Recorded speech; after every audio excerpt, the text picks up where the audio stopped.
Right. They've interpreted it in a much more constructive way. Yes. And that it means personal striving or trying to be your best or trying to spread the faith through other means. And it still may not be what non-believers are looking for, but it's a much less dangerous concept. However, when guys like Osama bin Laden or Zawahiri or Nasrallah make the case that jihad is fighting and that all this other stuff is nonsense. Right. What's that? And they're right, or that? Yeah, I think when they make that case, their case is the easier one to make. Let's put it that way. I'm not going to decide what's right and what's wrong for Muslims looking at their own faith. Yes. But I think that the easier case is that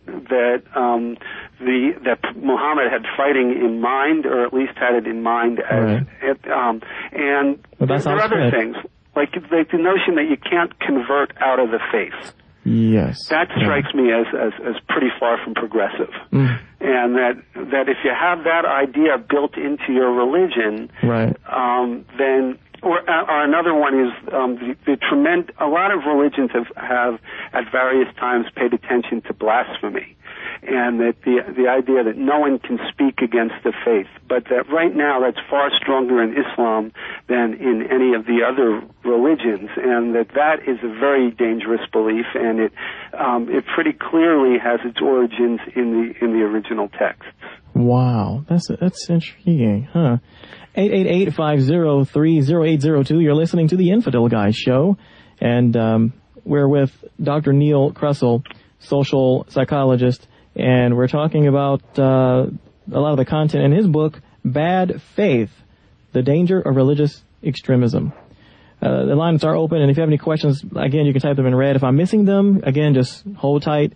You might want to copy and paste those in Notepad and repaste them later if I'm missing them. Looks like we have a phone call right now. Let's take this call. Hold that thought, Doc. Here we go. Sure. Hello. Thank you for calling. You're on the air. Can you hear me? Hello? Hey, how's it going, Reg? I just wanted to ask a question to your guest here. I just wanted to. By the way, I can hear me in the background. That, some of the moderates that are not really. Yeah, see, I'm going to turn that down. Oh, yeah, I can hear. There we go. Hello? All right. Can you hear me okay, by the way? Because for some reason I'm not seeing you register over here. Can you hear me okay? Yeah, I can hear you. Okay, good. Okay, what I was wondering is, what does he think about Sam Harris's idea that some of the moderate fundamental, or I guess not really fundamentalists, but moderates out there are kind of aiding and perpetuating some of the anger and hatred that these extreme factions have? And I'll just kind of hop offline and listen to it. All right, thanks for the question. Yep. Yeah, I think it's a very good question, and the first thing it suggests to me is how do we know who's an extremist and how do we know who's a moderate? Right. That very often what we see is that if you go to the Council on American Islamic Relations, CAIR, they will identify people as moderates who do not seem very moderate to me. Now, True. If you look at what the BBC and the people who they identify as moderates, one of their favorite moderates used to give sermons on a regular basis calling Jews pigs and apes. And, wow. You know, a lot of the people identified as moderates oppose terrorism against the United States and the West, but support terrorism against Israel. Oh, that's right. You know, so that just who's a moderate and who's not a moderate is a tough question. Now, on the other hand, the next question would be, well, what if you're a genuine moderate? What are your obligations here? Mm-hmm. And that this is a question which even crosses my mind when I think about students that I deal with on a regular basis. I teach at William Patterson University, and we have a large Muslim population around Patterson. And that one of the things that I've noticed is that many of the students, particularly female students, seem very moderate, very reasonable when they discuss world affairs, but that they often have to worry about going home to a parent who's less moderate. So even speaking out, you know, in a very local context might carry familial costs. And I've been reading Bruce Bauer's book, While Europe Slept, about radical Islam's war against really against Europe. And what he's suggesting is that within Europe, they're even using honor killings to keep women under control in Europe, not in the Middle East, but in Europe. So we have to really sympathize with the predicament of a genuine moderate in the Muslim world who wants to stand up and speak out against against the extremists.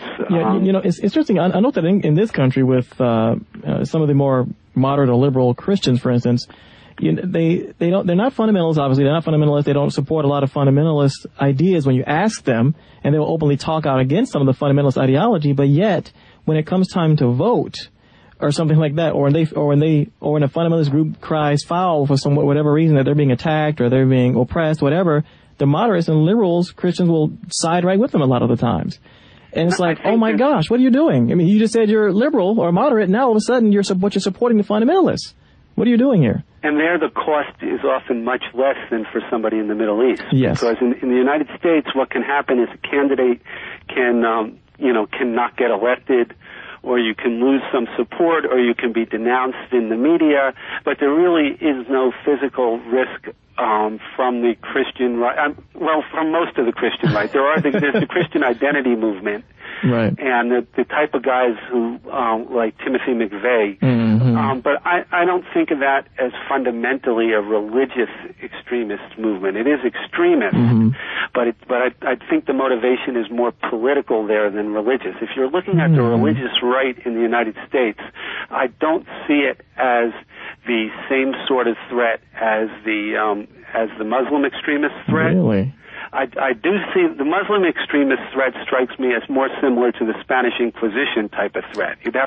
I'm not saying that Christianity is somehow immune to this, but I'm saying that most Christian leaders, even the ones who are on the right, I think know they live in a world which has gone through the Enlightenment.